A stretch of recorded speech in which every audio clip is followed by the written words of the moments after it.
अच्छा, तो अपनी इन्वेस्टमेंट की जर्नी आज से शुरू कर रहे हैं भाई, बहुत बहुत बधाई हो। अब कभी ये सोचा है कि अब इन्वेस्टमेंट अगर शुरू कर रहे हैं तो आपका पहला म्यूचुअल फंड कौन सा और कैसा होना चाहिए? देखिए, ये चुनना बहुत ज़रूरी है क्योंकि पहला म्यूचुअल फंड ही ये तय करता है कि बाजार में आपका भरोसा बनेगा या फिर टूटेगा, यानी कि लॉन्ग टाई अप या फिर ब्रेकअप। तो भाई, आपके पहले म्यूचुअल फंड की 3 बातें कौन सी होनी चाहिए उसको नोट कर लीजिए। नंबर 1, फंड आपके लिए फायदेमंद हो। नंबर 2, फंड को समझना आपके लिए आसान हो। और नंबर 3, उसमें निवेश करने में आपको सहूलियत हो। देखिए, नए इन्वेस्टर के हिसाब से आमतौर पे 2 तरह के फंड हैं जो उनकी जरूरत के हिसाब से बिल्कुल फिट होते हैं उनके लिए। नंबर 1, टैक्स सेविंग फंड और नंबर 2, एग्रेसिव हाइब्रिड फंड। देखिए, म्यूचुअल फंड की दुनिया में पहला कदम रखने जा रहे हैं तो पहला फंड आपका ऐसा होना चाहिए जिसमें आपकी रकम ज्यादा से ज्यादा इक्विटी में लगी हो।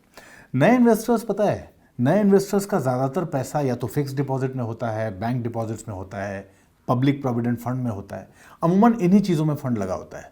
इक्विटी में पहला निवेश जब आप करते हैं तो चुनाव इसलिए बहुत सावधानी से करना चाहिए। तो अब जरा क्विकली समझ लेते हैं उन दोनों फंड्स के बारे में जिसकी चर्चा मैंने ऊपर की। तो पहला कौन सा था? Tax saving fund.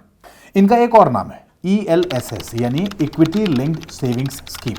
ये फंड आपकी 100% रकम इक्विटी में निवेश करने वाला फंड है। इस फंड में जो पैसा आप इन्वेस्ट करते हैं ना, उसे इनकम टैक्स के सेक्शन 80C के तहत टैक्स में छूट भी मिलती है।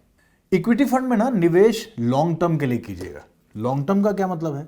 5 साल या उससे ज्यादा का निवेश रखिएगा। देखिए, लंबे समय तक निवेश रखिएगा तो रिटर्न भी ज्यादा मिलेगा। और दूसरा, aggressive hybrid fund. Aggressive hybrid fund में इक्विटी और डेट इन्वेस्टमेंट का हिस्सा एक फिक्स रेशियो में होता है।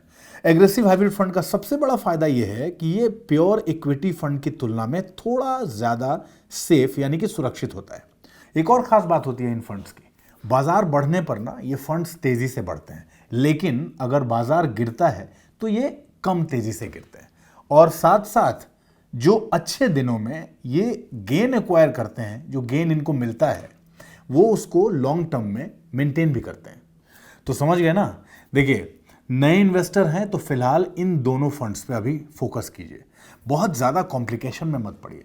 धीरे धीरे हम आपको बताते रहेंगे क्या करना है, कैसे करना है, इसके बाद क्या करना है। उसके लिए धनक है, ठीक है ना?